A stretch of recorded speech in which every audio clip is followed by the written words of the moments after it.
এবং এখানে আমাদের প্রতিপক্ষ প্রার্থীর পক্ষ থেকে কি পরিমাণ টাকা ছড়ানো হচ্ছে সেই সমস্ত জায়গায় আপনারা একটু ইন্টারনালি খোঁজ নিলে জানতে পারবেন। উপজেলায় টাকা, ইউনিয়নের টাকা, ওয়ার্ডের টাকা এবং বিপুল পরিমাণ টাকা দিয়ে আমরা এটাও শুনতে পাচ্ছি ভোট কেনা, লোকজনকে নেওয়া, প্রভাবিত করা তো আছে। এখন দাঁড়িপাল্লার বিজয় ঠেকাতে ব্যর্থ হয়ে শেষ পর্যন্ত এই টাকা দিয়ে চিহ্নিত দাগি পুরাতন সন্ত্রাসী যারা কারাগারে ছিল, লুকিয়ে ছিল, তাদেরকে বাইরে আনা হচ্ছে। তাদেরকে বিভিন্ন অবৈধ অস্ত্রধারীদেরকে একত্রিত করে নির্বাচনের দিকে কেন্দ্রে কেন্দ্রে সহিংসতা, নাশকতার একটা পরিকল্পনা করার জন্য বিপুল অর্থ তারা ব্যয় করছে। এই মেসেজ আমরা পাচ্ছি। আমরা ইন্টেলিজেন্সের কাছে, গণমাধ্যমের সূত্রে আমরা এই মেসেজও দিতে চাই। আমি মনে করি প্রত্যেকটি থানায়, পুলিশ প্রশাসনের প্রত্যেকটি থানায় কোন ভোট কেন্দ্রে, কোন এলাকায় কারা কারা ক্রিমিনাল, কারা কারা ইলিগাল আর্মস নিয়ে চলে, এভরিথিং ইজ দেয়ার, তাদের কাছে সে রেকর্ড থাকে। তারা ওসিরা যদি, পুলিশ কমিশনার, ইভেন এসপি যদি সিনসিয়ার হন, তাহলে তারা ওসিদেরকে নির্দেশ দিতে পারেন যে তোমাদের থানার প্রত্যেকটি ভোট কেন্দ্রের সারাউন্ডিং এরিয়াতে যারা চিহ্নিত সন্ত্রাসী, যারা ভোট কেন্দ্রের জন্য ত্রাস সৃষ্টি করবে, রিস্ক করবে, ভয়ভীতি দেবে, তাদের প্রতি অভিযান চালানো হোক, অবৈধ অস্ত্র উদ্ধার করা হোক।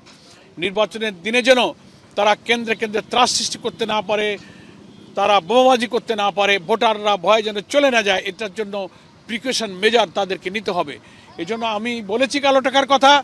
আমি মনে করি শুধু বলাতেই শেষ নয়, এটার ব্যাপারে প্রশাসনের অ্যাকশন হওয়া উচিত। তাহলেই ভোটটা সুষ্ঠু, নিরপেক্ষ, স্বাধীনভাবে ভোটাধিকার প্রয়োগে ভোটাররা ভোট কেন্দ্রে যেতে পারবে। তা না হলে উৎকণ্ঠা থেকেই যাবে। আমার কথা হচ্ছে যে উসমান হাদির হত্যাকাণ্ডের বিচারের দাবিতে আমি তো রাজধানীর বাইরে আমার নির্বাচনী এলাকা খুলনা ডুমুরিয়া ফুলতলায় আছি। আমরা গণমাধ্যমে দেখেছি যে তারা কিছু কর্মসূচি পালন করছিল, সেখানে যমুনা মুখী তাদের কর্মসূচি দিতে বাধা দেওয়ার কারণে সেখানে একটা উত্তেজনা, সেখানে পুলিশের সঙ্গে তাদের সংঘাত, সেখানে সম্ভবত টিয়ার সেল নিক্ষেপ হয়েছে। তো আমি মনে করি না যে ইনকিলাব মঞ্চের লোকেরা এই সন্ত্রাসটা করেছে। তারা নিয়মতান্ত্রিক কর্মসূচি তারা দিয়েছিল। উচিত ছিল পুলিশের, হতে পারে সেটা একটা সেন্সিটিভ এরিয়া, প্রধান উপদেষ্টার এরিয়া, তাদের সাথে আলোচনায়, সমঝোতায় তাদেরকে সংযত, নিবৃত রেখে জিনিসটাকে মীমাংসা করা। একেবারে টিয়ার সেল, লাঠিচার্জ পর্যায়ে না যাওয়াটার মধ্যেই আমার মনে হয় ইলেকশনকে সামনে রেখে সিচুয়েশনটা ডিটোরেট করতো না, এটা ওয়াইজ হতো। এটা উভয় পক্ষের মধ্যে একটা শান্তি বিরাজ করতো, আমরা সেটাকে এটা মনে করি। আর সরকারি কর্মচারীদের বেতন, পে স্কেল ইত্যাদি আন্দোলন, নানান প্রসঙ্গ, একেবারে নির্বাচনকে মুখে করে এইসব ইস্যুগুলো না আনাই আসলে সমীচীন। যে কোনো দাবি দেওয়া নিয়মতান্ত্রিকভাবে মানা উচিত।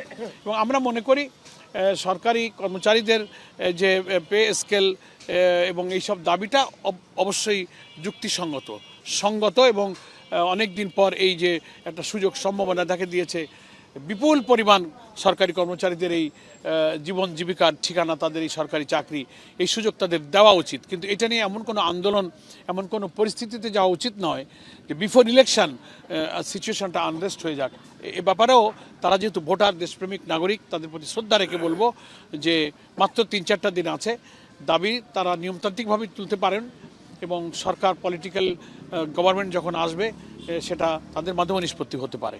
আমার 150টা কেন্দ্রের মধ্যে 52টা কেন্দ্রকে আমি ঝুঁকিপূর্ণ হিসেবে চিহ্নিত করেছি এবং আমরা গত 5 তারিখে খুলনা প্রেস ক্লাবের সাংবাদিক সম্মেলনে সেই 52টা ভোট কেন্দ্রের তালিকা আমরা প্রকাশ করেছি, সাংবাদিকদের হাতে সে কপি আমরা দিয়েছি এবং সকল কমিটির কাছে দিচ্ছি। আমি মনে করি যেসব ক্রাইটেরিয়াতে আমরা ঝুঁকিপূর্ণ মনে করি যে সেই এরিয়ার আশেপাশে সহিংসতা করার মতো লোক আছে, অবৈধ অস্ত্র আছে এবং ভোটারদের শান্তিপূর্ণ ভোট দানের পরিবেশকে থ্রেট করতে পারে, এইসব লোকেরা সেই সব এরাতে আছে, আমরা এই সমস্ত খবর পাচ্ছি।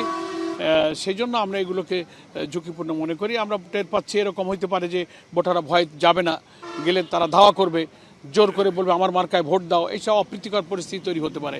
এই জন্য উচিত এইসব ঝুঁকিপূর্ণ কেন্দ্রের ভোট প্রদান, ভোট কাস্টিংটাকে পিসফুল করার ব্যাপারে সরকারকে প্রয়োজনীয় প্রশাসনিক ব্যবস্থা গ্রহণ করা।